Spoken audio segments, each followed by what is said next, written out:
Hi everybody. So this particular chapter we're going to be going through this week is all about personality.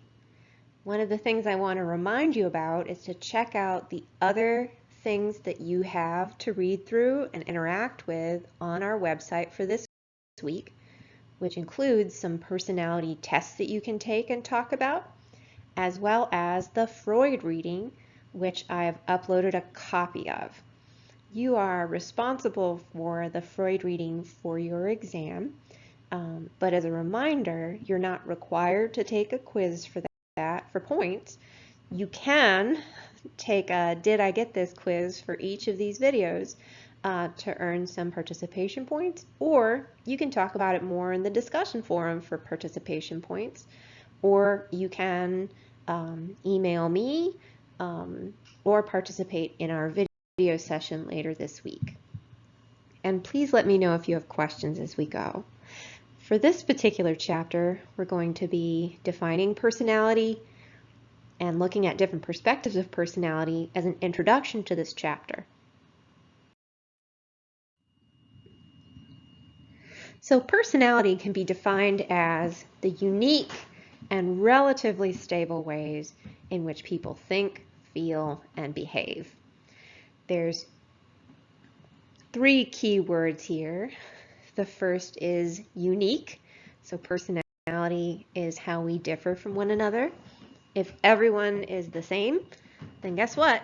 It's not considered to be a personality trait.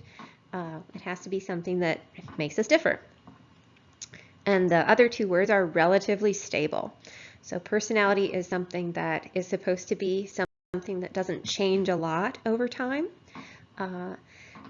Dramatic and sudden changes in personality are typically indicative of significant physical or mental problems.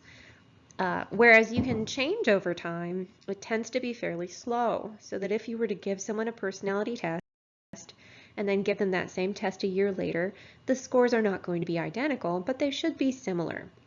And you can track and change someone's growth and change over time so that someone might become more and more introverted or less and less introverted over time. But there's also going to be a range within which you could expect somebody to not necessarily change dramatically. So that's what we think about when it comes to personality. We can divide personality into character and temperament. And one way of thinking about character is this is our value judgments made about moral and ethical behavior. There's actually a personality measure I use when I teach theories of personality class called the Temperament and Character Inventory that divides into temperament and character. And that particular section on character is once again about our morals, our belief system. You can think of character as something that is more shaped by our environment, that we gain our belief system, our morality, our sense of ethics from our surroundings, from our parents, from our culture, from what we are surrounded by. Whereas temperament is a little bit more about the enduring characteristics with which each person is born. This tends to be something that's a little bit less malleable and a little bit more shaped by things like genetics. You can actually take a look at different forms of temperament in newborns and very, very young infants based on things like, for example, how easily they are startled. And that can determine someone's tendency to be anxious as an adult.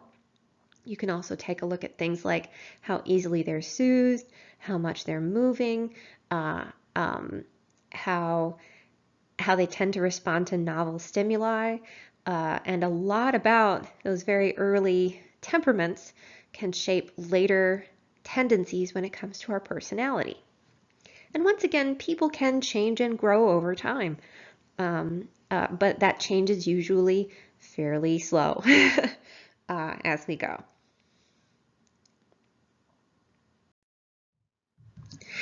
So this is a reminder that you have these different perspectives or frames we've been talking about since week 1 when it comes to psychology.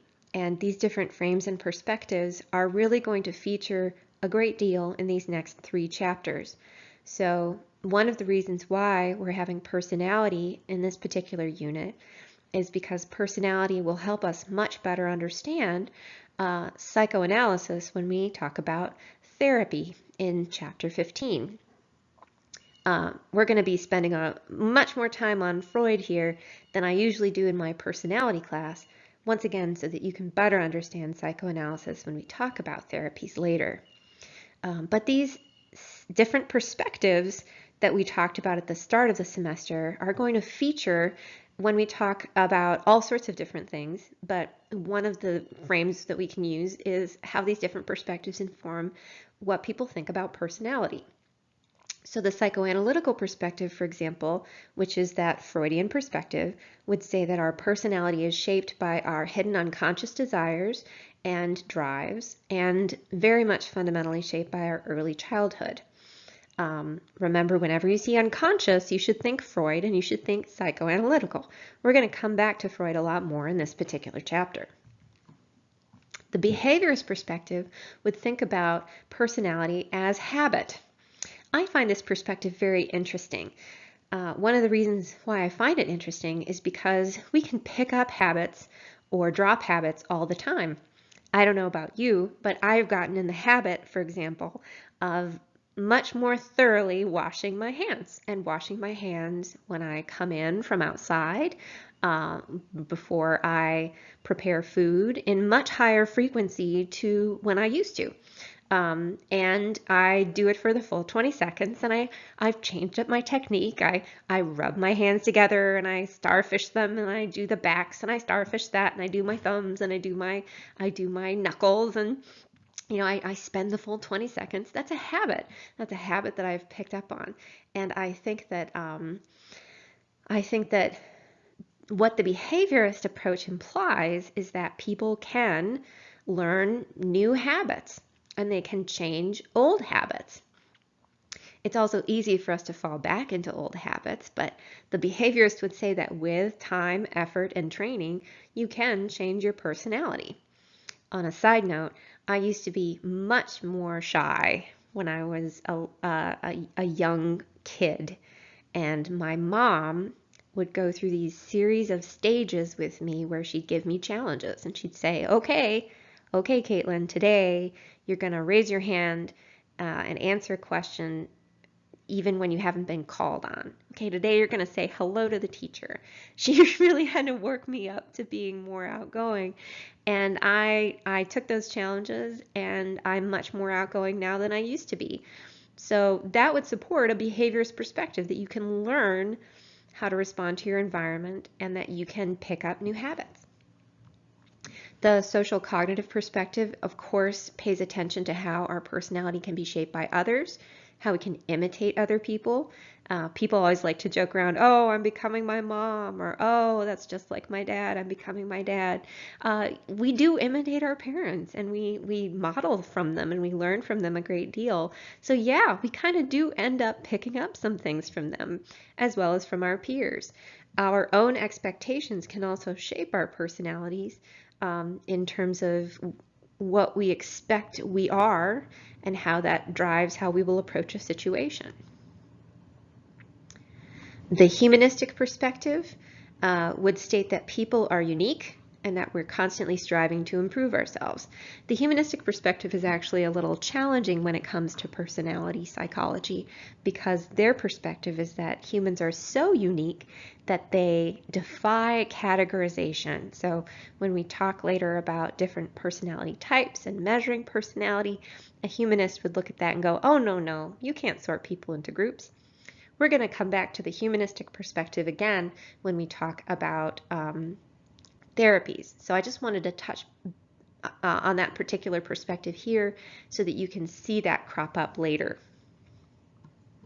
The biological perspective would talk about how we can inherit certain traits and how personality can influence our health. I'm going to be talking a little bit more about this a little bit later in another video when I talk about traits and how we measure those traits. So I'm going to come back to that later. And the sociocultural perspective would talk about how personality exists within a cultural context. How, for example, someone who is outgoing and extroverted might look different in an individualistic culture than in a collectivistic culture in terms of how that extroversion is expressed. So it's important to think about all of these things. I would say we're going to focus just a little bit more on the psychoanalytical perspective for this particular unit so that we can learn more about Freudian theory. Even though, this is funny, I really don't spend as much time on Freud in my personality class when I teach it. I think this will help us better understand psychoanalytic therapy later, which is why we're doing it now. So one of the things I wanted to go through is a little bit of background about a history of personality theory. So this is background so that we can talk about what came before Freud. So the ancient Greeks in the Western tradition of philosophy came up with the four humors model, and this particular model of personality persisted for a very long time.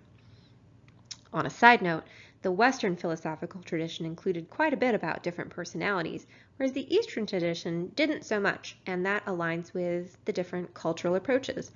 Individualistic cultures tend to emphasize uniqueness and differences, whereas collectivistic cultures tend not to value that as much. So it makes sense that the Western tradition in philosophy would have a model of personality, whereas the Eastern tradition wouldn't.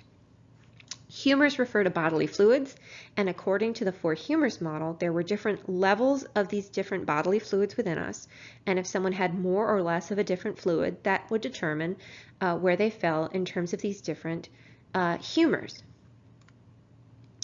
So someone who is sanguine had an excess of blood and was very cheerful. You might not have heard of the word sanguine before, but I bet you've heard the word exsanguinate, which means to drain of all blood. And they both have the same root word. If you're a fan of vampires or crime shows, you might have heard that word before. Anyways, that's where that comes from.